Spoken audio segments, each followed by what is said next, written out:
The fact's first Patro is a 22-year-old Polish content creator whose online presence revolves mainly around the game Simple Sandbox 2. His content often leans into provocation, and a significant portion involves interactions with much younger players, which some viewers may find questionable, considering the game's child-heavy community. Interestingly, Patro publicly admitted in a comment that he still lives with his mother. His explanation? Rent prices in Poland are too high. Let's take a quick look at the numbers. The average gross salary in Poland is around 9,000 Polish zloty, while it's possible to rent a room or a small apartment starting at about 1,000 Polish zloty. This suggests that his living situation may have more to do with lifestyle preference than financial necessity. There have also been serious concerns regarding Patro's behavior on Polish Discord servers. Screenshots have surfaced indicating that he shared explicit content in these spaces. If any minors were present in those chats, it could raise both platform policy violations and potential legal implications. Naturally, any identifying or graphic content has been blurred for compliance with community guidelines.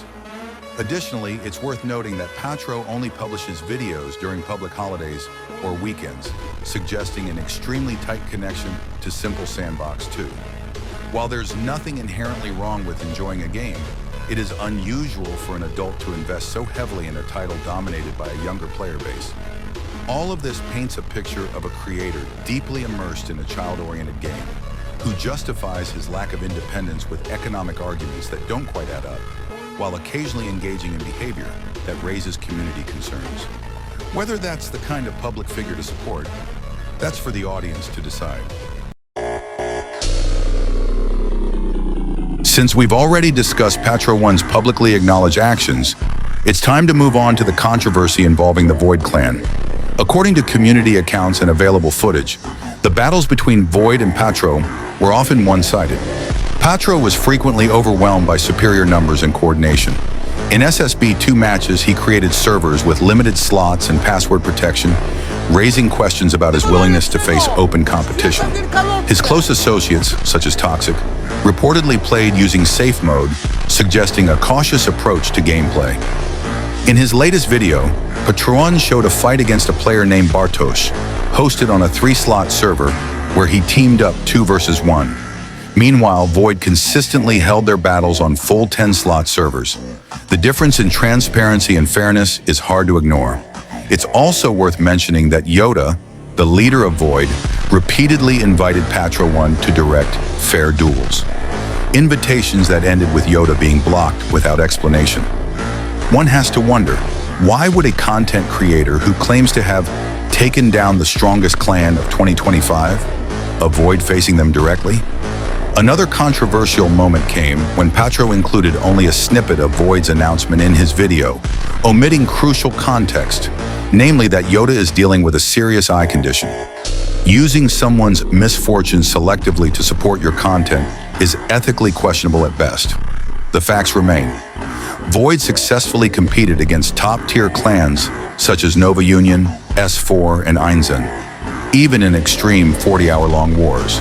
The idea that they would disband simply because of a single YouTuber seems far-fetched, especially when that same YouTuber avoids responding to open challenges. Also notable is the case of Diego, the leader of IMT, who asked Patro for an alliance to help in ongoing clan wars. Patro's reply? "I'm not a duck."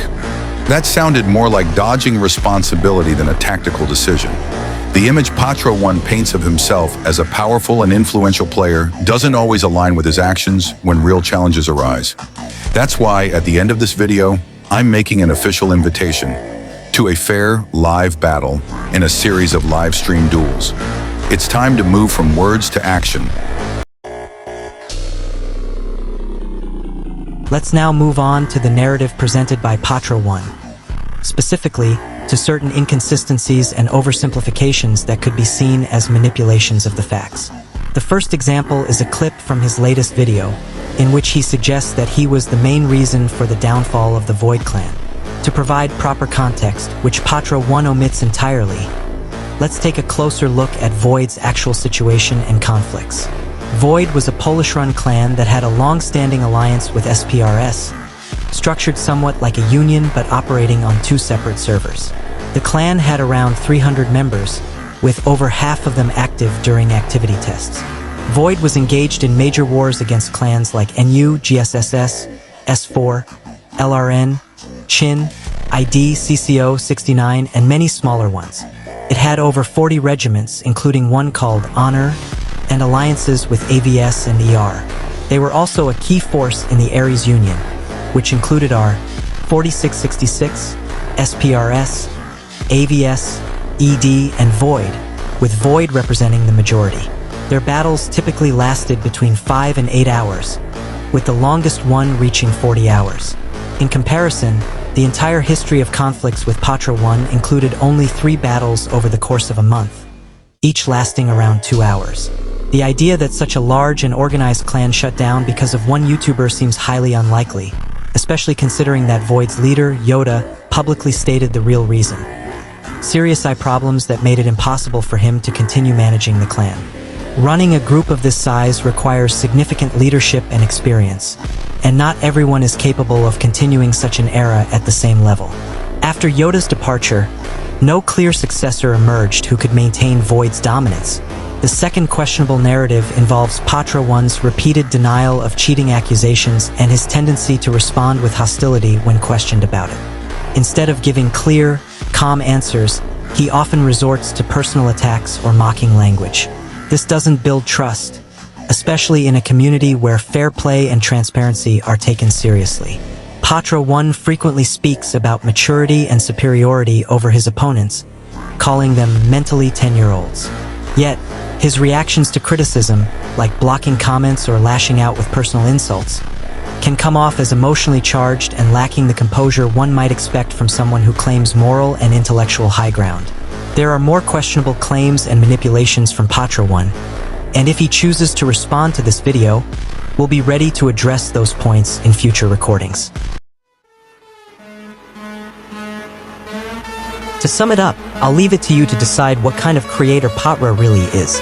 As promised, I'm officially inviting you to a battle, Patro and his clan OPM, which interestingly defines itself as anti-Yoda despite being formed only after Yoda's retirement versus SPRS.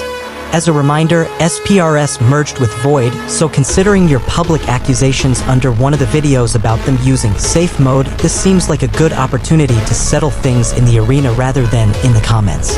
The battle will be streamed live, both on TikTok and YouTube. The rules? Up for discussion. Just comment below that you're in and I'll let Yoda know you're ready. After the main battle, we're also setting up 5 1v1 duels. First to 3 points each also live. No cuts, no edits, no hiding.